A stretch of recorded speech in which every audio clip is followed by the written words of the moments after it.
Yes, indeed. The strike is on. Workers have rediscovered that thing that some folks in America had once back in the day. What was it called? Trying to search my mind here. Pride, self-respect, dignity. They're starting to be, insistent on those things. That they want them again. I think rightly so. I think the demands of the striking employees are very fair. I think they're reasonable. And I think they are made intelligently by assessing how much the CEOs boosted their own pay and then asking why didn't the workers get an equal boost. And what they've laid out on the table is this idea. Either there wasn't enough money to give all of the employees a raise, or there was. And if there wasn't, you still gave yourself a 40% raise, CEO. And that equates to millions of dollars, which means you took millions of dollars worth of labor that you didn't need. So we're not going to give you that labor anymore. We're going to write a new contract that requires from us less labor. And by the way, more pay. Because if you think millionaire, multi-millionaire, oftentimes billionaire CEOs, if you think that you're gonna go on just bleeding us, the workers, you're wrong. If you think you're paying us a fair wage, you're wrong. Not easy to be an auto worker. Should be. It's a hard job. You put in the work. You should be able to live a good life. But it's not. Let's get the update, because now Ford is blaming the strike for their firing of 600 employees. Turning now to the auto workers' strike and its huge potential impact on America's economy. The union says the walkout could expand this week as negotiations continue today with the country's three biggest automakers. Ford is blaming 600 new layoffs on the strike, which is now in its fourth day at 3. I want to be really clear about one thing. First of all, let's just assume that those 600 employees weren't people they were planning on firing anyway. And let's assume that the predicted financial repercussions of the strike have changed the math in such a way that they can no longer afford those 600 employees. To blame it on the strike itself is to choose to stop the buck well ahead of where it should stop. Prematurely, you might say. It's the CEO's fault. It's management's fault. Any negative thing that happens because of the strike is because of the greed of the filthy piggies running the company. It's their fault. So whenever they do nonsense like this, whenever they say, "Oh, we just had to severely damage 600 lives. We had to damage them very badly." Understand that they're doing it in a cowardly way, but read that as it should be read. Their incompetence caused this. Their inability to run a company caused this. Their inability to correctly compensate their workers caused this. The strike had to happen because the leadership of the company was greedy and incompetent. They could not provide for their employees. So it is the leadership of the company's fault. Factories in the Midwest. Chris Van Cleve is at the picket line just outside the Ford plant in Wayne, Michigan. Chris, good morning. And Marie, good morning. General Motors is also saying it expects to have to idle a plant in Kansas due to the strike. Now, this comes as union negotiations are set to resume later today with Stellantis, that's the parent of Jeep and Chrysler, and comes after the union rejected the company's latest offer. It is a fight to take on corporate greed. A weekend of Democratic heavy hitters rallying striking auto workers. No justice, no peace. Nearly 13,000 in Michigan, Missouri, and Ohio walked off the job Friday, halting production of popular SUVs like the Ford Bronco and Jeep Wrangler. Our members are fed up. United Auto Workers President Shawn Fain says some progress was made when talks resumed with Ford and General Motors this weekend. We have a lot of work to do. You know, I was running out of space on my wall, and I had to decide who was going down. And so I took down my Davy Jones poster and put up one of Shawn Fain. Because he is the fucking man these days.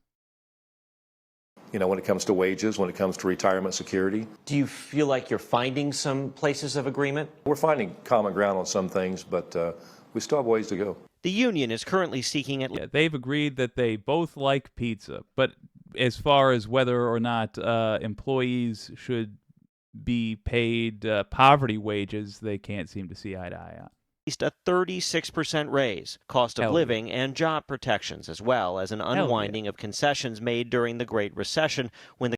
Remember, that cost of living adjustment was given up on a handshake agreement between the union representatives and the car companies, essentially, to get them through dire financial times. Oh, the sweet summer children. If only we would have remembered, or rather, if we would have had the foreknowledge of how giant companies like this would act during the pandemic.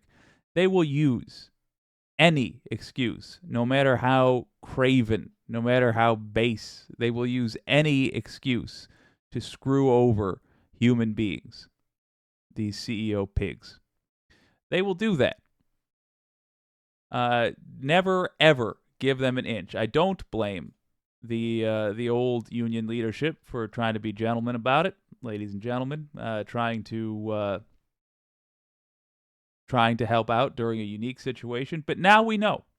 Now we know. Don't give them nothing. They don't deserve it.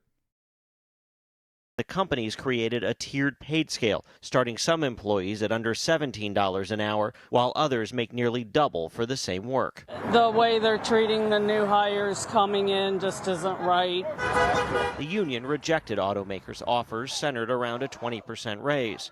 GM CEO Mary Barra on CBS Mornings Friday. We're at the table now, ready to keep going and get this resolved as quickly as possible. At Tony M's in Lansing, Michigan, auto workers account for up to 40% of the restaurant's business. Owner Tamara Farrell worries without a deal, the strike could expand to the auto plant literally down the street. It's going to be tight, and I think it will affect my employees first. We'll have to cut back on hours so everybody can make it. All right. No. What have we learned, though? Whose fault is it that those seats will not have asses in them? Whose fault is it? It's the same person who bears responsibility for the entirety of the strike. It is the leadership of these companies. Fuck 'em. I play the violin for that lady, but the pain is not the fault of the people who are trying to carve out decent lives in the hell. I'm going to do pig one more time. These piggies have provided for us. So everybody can make it. A lot of people holding their breath, particularly with the threats of an expanding strike. Now, the people that have walked off the job, Anne Marie, they're going to get $500 a week strike pay. And even though the union is targeting plants that make popular SUVs and trucks, experts say because of existing inventory, it's likely several weeks before consumers will notice a clear impact on dealer lots. Anne Marie? All right, so consumers that want vehicles will probably be able to get it for a while. But meantime, we can sort of see in your story that there's a very immediate effect when it comes to some of the businesses that depend on these plants, whether they're in the automotive industry or not. Yeah, we've talked to suppliers that expect there to be impacts to their business. And you talk to auto workers and the businesses that are around auto plants. Auto workers, because they could be told that they're going on strike and walking off the job at any time as these negotiations continue. They're watching their money very closely and making sure that they have savings, because $500 a Microphone. I can't help but to jump in and interrupt this well put together honky. Listen, I understand that that the UAW is supposed to negotiate with the car companies, as in come up with a different set of demands, a somewhat less good set of demands for the workers. I've seen the demands. I'll read them off to you in a list in a moment. They're not unreasonable. More to the point, the car companies have demonstrated they can afford it multiple times over. They just don't want to because they are greedy swine.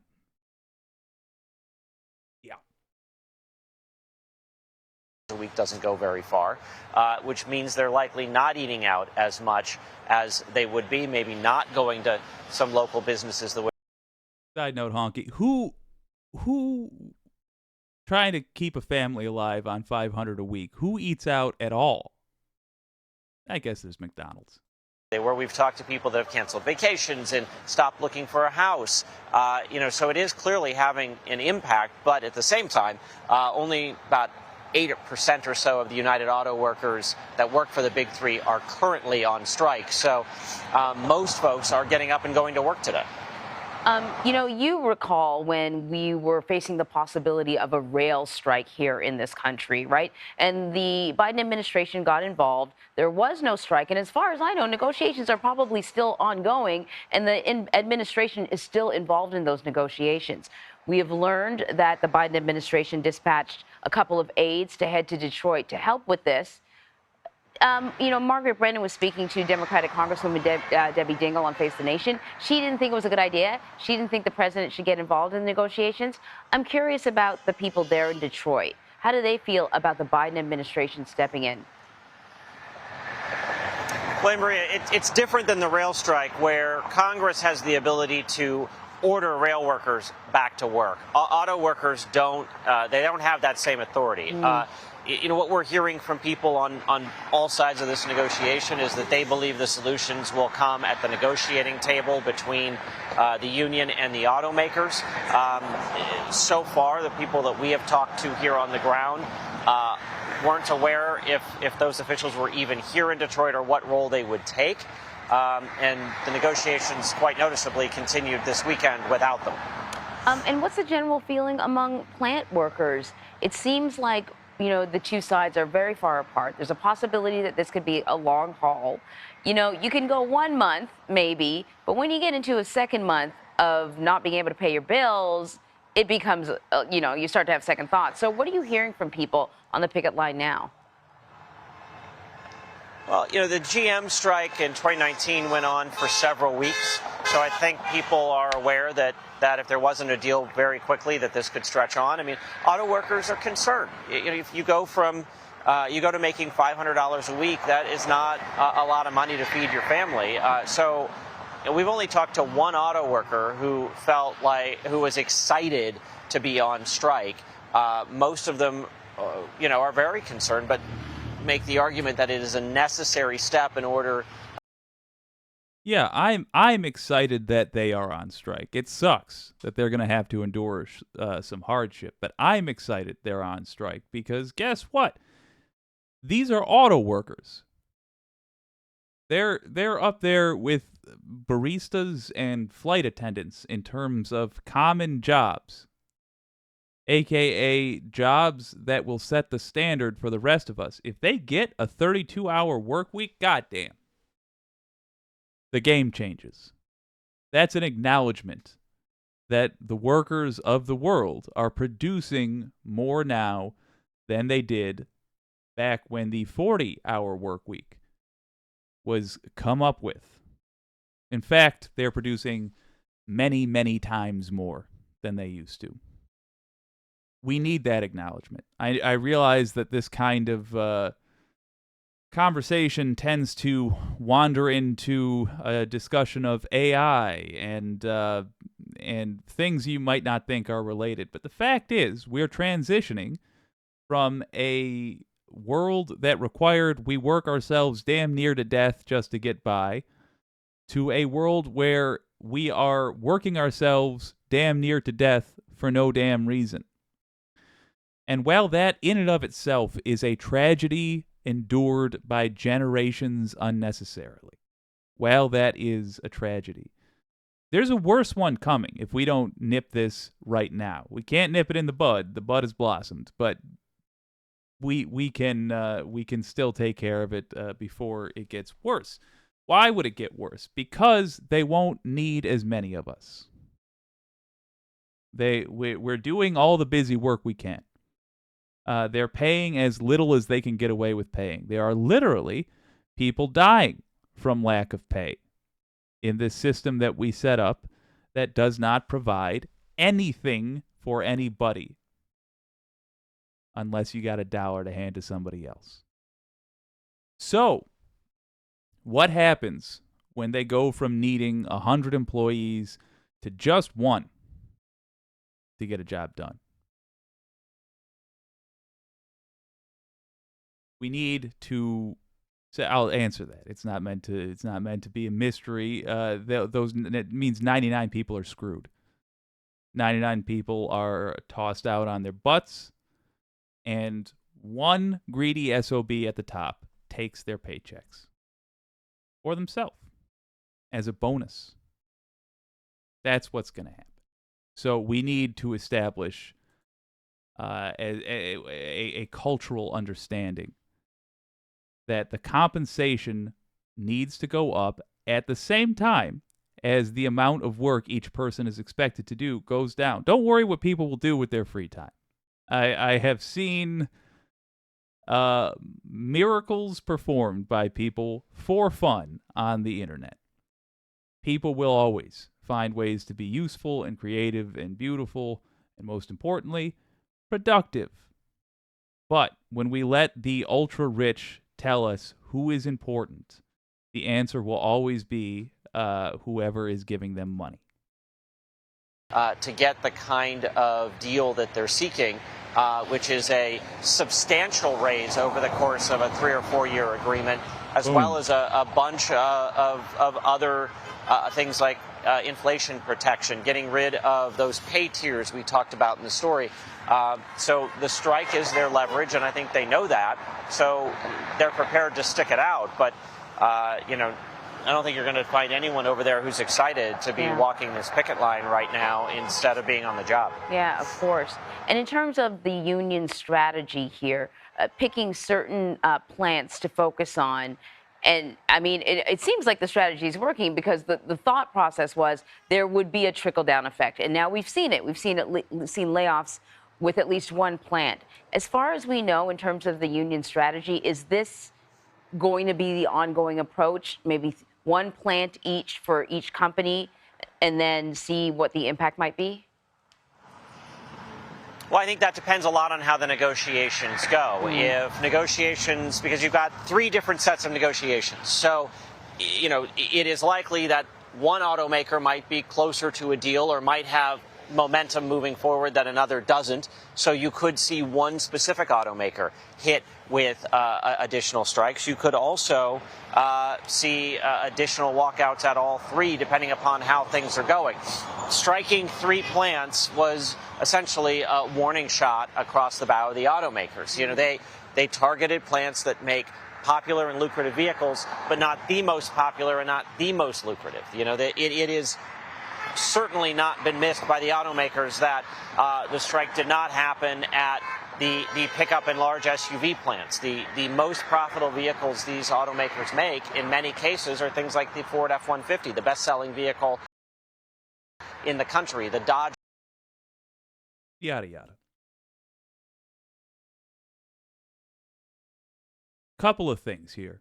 Number one, understand that the UAW is one of the strongest unions that exists, arguably in the world, but certainly in the United States. And there's another reason,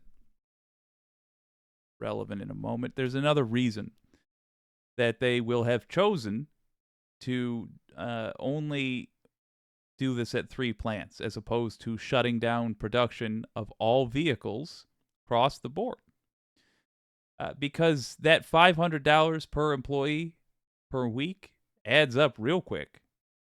That burns through the war chest real quick. And then you are left with mothers and fathers asking themselves, am I going to really not buy my kid clothes this year for school? Am I just not going to buy him clothes because I don't have money? And then they're going to eventually ask the question, am I going to let my kid starve over this? So, number 1, start a union. Number 2, when you pay your union dues, every once in a while, understand that you are paying yourself later should you ever need it. Build up as big a war chest as you can. Keep track of that war chest as a member of the union. Understand at all times exactly how much is in there. When you create the union leadership, make that a mandatory thing that they must do. Constantly report to you how much is set aside for striking.